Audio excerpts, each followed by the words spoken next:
It's an interesting question. It's a difficult question, and we'll discuss it in detail. So, Lyme disease is caused by a bacterium transmitted to humans by deer ticks. Okay, so there are a lot of different things in this. So, we'll perhaps this is a mental image that we'll make. So, let's say this is a deer tick, and there is a bacterium over here. So this is that particular bacterium that transmits the Lyme disease, right? And here are our humans. So this tick, it transmits it to humans, right? It has that bacterium. So generally, deer ticks pick up the bacterium while in the larval stage from feeding on infected white-footed mice. What this means is that this tick had fed on something else, and that is how it got the bacterium. So let's say here is our mouse, right? And so this tick, it fed on this particular mouse, which was infected, because it says that generally deer ticks pick up the bacterium while in the larval stage, while the tick was very small in the larva, it was a larva in the larval stage from feeding on the infected white-footed mice. So this one had the bacterium, it was infected, and this particular tick, it fed on, it had a lot of these bacterium. It fed on this mouse, and that is why it got this bacterium as well. So this mouse gave it to the tick, and the tick gives it to humans. Then humans get this bacterium, and then they get Lyme disease. Okay. Now, however, certain other species on which the larvae feed do not harbor the bacterium. So the larvae, that is the tick, they're talking about the larval stage of the tick, right? So then these larvae, they do feed on other species as well. So this is just the white-footed mice, right? Then there could be some other species. Let's say, I don't know, there are some frogs. I don't even know how to make a frog. Fine, whatever. So let's say there are some, doesn't doesn't matter. So there are some frogs, and it feeds on the frogs also, okay? Or let's say there are some lizards, and say it feeds on the lizards as well. So the stick could feed on various other sources also, and these other sources, they do not have that bacteria. The Lyme disease bacteria, they do not have that. So then, therefore, now, if the population of these other species were increased, these other species are, let's say, this frog and this lizard that they're talking about. If these were increased, then the number of ticks acquiring the bacterium, we're talking about the number of ticks over here, right? Not the percentage of ticks that acquire the bacterium that are affected. No, the number of ticks that acquire the bacterium, and hence the number of ticks acquiring the bacterium, hence the number of people contracting Lyme disease would likely decline. So, what is the problem? That humans contract Lyme disease, right? Through a bacterium, whatever. Now, what is the solution to the problem, and what is the aim of the problem? The aim is given to us, the number of people contracting Lyme disease, we would like to reduce that. Mhm. And how do we do that? By decreasing the number of ticks that acquire the bacteria. But then how do we do that? We increase the population of the other species. So we increase the population of the lizard and of the frog. So then there is a lot more the other food available as well to the tick, right? So then the probability that the tick is going to feed on this white-footed mice will reduce, right? If there are a lot of other sources as well available as well and in plenty, then the probability that the tick will feed on this particular species is going to reduce. And then they are saying that the number of ticks that have this bacterium is going to reduce as well. And then it will reduce the number of humans who contract the Lyme disease. Right, so this is our solution then. This is a solution to increase the species of this, and the aim, this is the proposal, and the aim is to decrease the number of people contracting Lyme disease. All right. And we have to say which of the following is most useful to ascertain and evaluating the argument. So this is just a usual useful to evaluate question. All right. Let's look at the options. A. Whether populations of the other species on which deer tick larvae feed, so we're talking about the populations of these, the frog and the lizard, are found only in areas also inhabited by white-footed mice. Now, is that relevant? Are these found only in areas where we also find white-footed mice? Or, are they found in other areas as well? Is that relevant? Do you think that is that relevant? What we're talking about is increasing the population of these other species. In which particular areas are they found? We do not care. Why? Because we already know, we are given that certain other species on which larvae feed. So we know that the larvae feed on these other species as well. Whether these other species coexist in the same area, or whether there are some areas in which only the lizard and the frog are found, whereas white-footed mice are not found, it doesn't matter. Right? Overall, everywhere we are trying to increase the population of these other species so that these ticks have more varied sources, and that is why you know fewer of them would end up feeding on the infected mice. So then this does not matter to us, right? Look at B. Whether the size of the deer tick population is currently limited by the availability of animals for ticks larval stage to feed on. What is this saying? Whether the size of the population of the deer tick, that is limited. So let's say currently the size of the deer tick population is 100, right?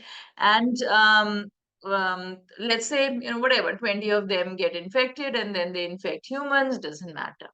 Now, we have to figure out whether this is useful to evaluate whether, if we increase the population over here, it'll reduce the number of infected ticks or not.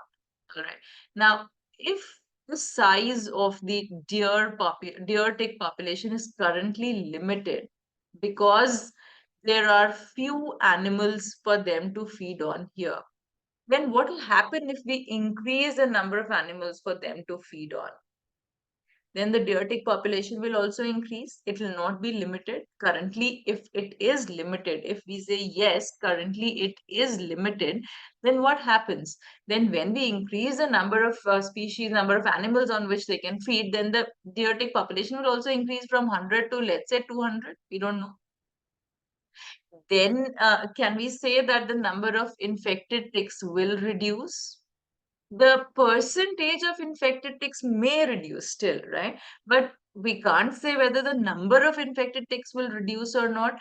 The same, let's say if there are 100 ticks and let's say 60 of them currently, and let's say 60 of them feed on the white-footed mice, and then let's say 20 of them feed on the frogs, and then 20 of them feed on the lizards. What happens if we increase the population of the frogs and the lizards as well?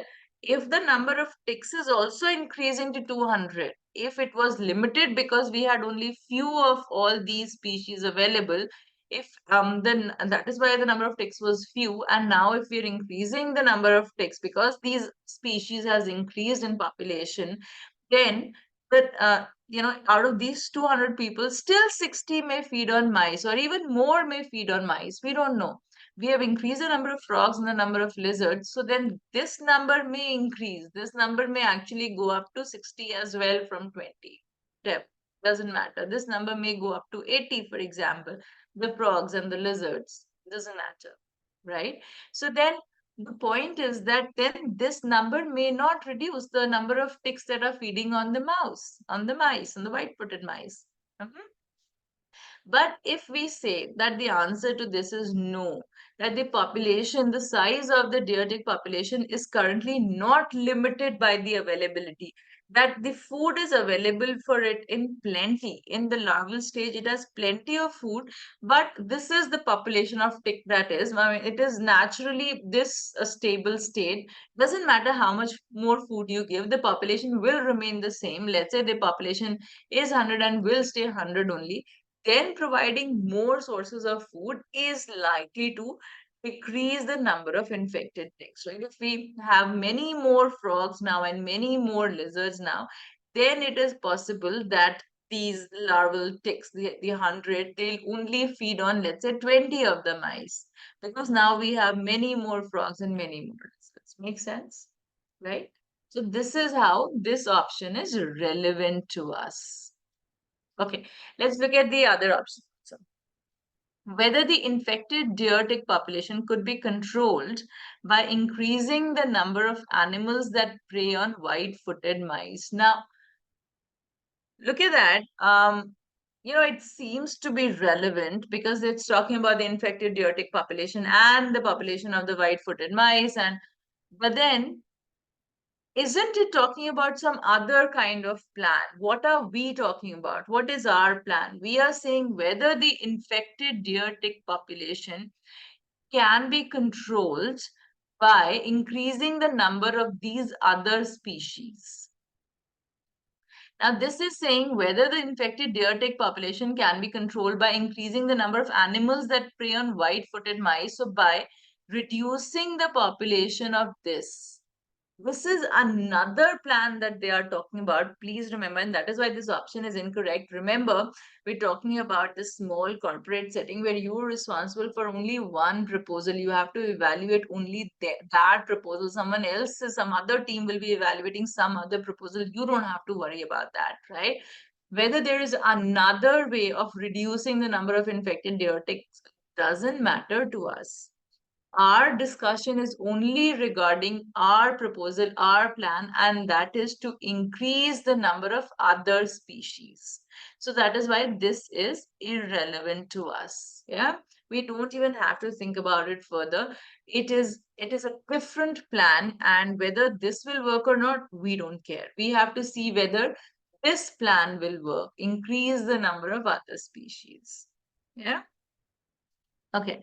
D. Whether deer ticks that were not infected as larvae can become infected as adults by feeding on deer on which infected deer ticks have fed.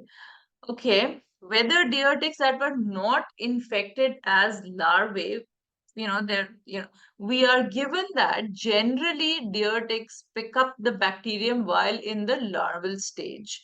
And we are discussing, we're saying generally this is what happens, and we're discussing a solution of what to do about their food source in the larval stage, right? Now, whether the few deer ticks, let's say the ones who do not pick up the bacterium in larval stage, whether those deer ticks that were not infected as larvae can become infected as adults by feeding on deer on which infected deer ticks have fed. This is irrelevant to us. We don't care about this because we are only, our focus of the argument is only the deer ticks that get infected in the larval stage. We are only talking about how to address that issue by increasing the food source for the larvae, right? Now, whether there are other deer ticks that could get infected as adults also, really, it is beyond the scope of our argument. Do you see that? When we define the argument very tightly, when we are very clear about what we are discussing, when we know exactly what the plan is, our plan is to increase the food source available to the larvae of the deer ticks, right? The food source of the adult deer ticks or what adult deer ticks are capable of is something we just don't care. This is how we are planning to address the problem by increasing the food source for the larvae. That's all. Right? Then again, this option becomes irrelevant. Right? I keep saying this is irrelevant, irrelevant. And now I hope you understand why. So this is how we have to, when we say that, see, our questions take a lot of time. Well, they don't really, because if you are crystal clear about the focus of your argument, then it is very easy for you to see that how other things are completely out of scope. This is one of the most difficult questions that we have seen, that we've seen in critical reasoning. But then still it is not difficult. We are very clear about how there are so many things that are absolutely out of the scope. So all A, C, and D turned out to be completely out of scope, right? These are things that we don't have to worry about. Someone else will worry about these. We've already said that these kind of things are not in scope of our argument, right? Look at E, whether the other species on which deer tick larvae feed. So we're talking about, again, this, the other species on which the larvae feed. So we're talking about the frog and the lizard over here. Harbor any other bacteria that ticks transmit to humans. So we are saying, okay, we are increasing the population of these, but then are there any other bacteria that these lizards and frogs carry, such that when these ticks will feed on this, then they'll carry that bacteria and they'll transmit that to humans? So do we have to evaluate that? Will it be useful in evaluating? As we said, you remember our spray example, we said that you don't have to worry about what the other consequences of the spray could be, as long as your aim is to only figure out whether the spray will reduce the incidence of malaria or not, right? This is exactly the same thing. Here, we don't have to worry about whether there are other bacterium that the tick could take and then transfer to humans and then cause other diseases in humans. That is something that we do not have to address, right? Someone else will be addressing it, of course. Our aim is to only figure out over here whether increasing the population is going to reduce the incidence of Lyme disease, is going to reduce the number of ticks that carry the Lyme disease. That is all, right? If the population of these were the number of ticks acquiring the bacterium. So our aim is to just reduce the number of ticks that we acquire this particular bacterium, not any other bacteria of other diseases. That is not in our scope. That is not relevant to us, right? It is very hard to keep this focus, right? Again, in the spray example also, it was very hard to keep your focus to say that what if the spray is causing 10 other problems? Then you're trying to eradicate malaria, but you are inviting so many other problems as well, right? It's very hard for us to think in that sense because it doesn't sound very reasonable. It doesn't sound very logical. And that is what, that is a pitfall of the CR questions. Because why? Because we are given that this is the scope of our responsibility. That doesn't mean that, yeah, and the decision maker is being irresponsible. Yeah, again, think of a corporate setup. Think of those small teams. Each team is responsible for only their own part. The one who's compiling it all is going to think about it, right? There will be another team that will focus on whether this spray can cause other issues, isn't it? So here also there is another team, another argument that will discuss, all right, but then these other species, do they carry some other bacteria and could they cause some other diseases in humans? That, but it is not for us to worry about, right? We have to keep our focus very, very clear and very, very sharp. That is what is important over here, right?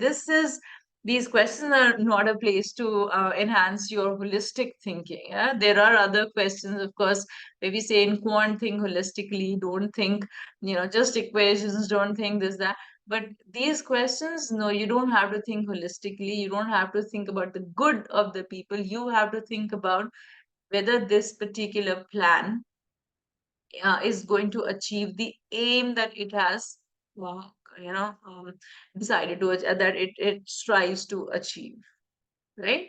Whether this particular plan will achieve that particular aim, whether it will hit that particular target. All right. So keep a very, very narrow focus. Be very clear about what you are asked to do. That's an important skill as well, right? To keep a narrow focus and just talk about what you're asked, to just answer what you're asked. And that is what these questions are all about. You only have to evaluate, you have to find out whether it is useful in evaluating that particular point. Stick to the point, answer what is asked, type of a question, right? Mm-hmm. All right. Don't let emotions lead you haywire in these questions. Yeah. All right. So actually, this was a tricky question. It took a lot of our time, and I had hoped to do at least one more. Anyway, it doesn't matter. I think we've run out of time now. But I hope that you do understand this question very well. It is a prime example of why useful to evaluate questions are considered hard, but actually they are not. If you look at it, the other four options were absolutely irrelevant. Of course, our answer over here is B.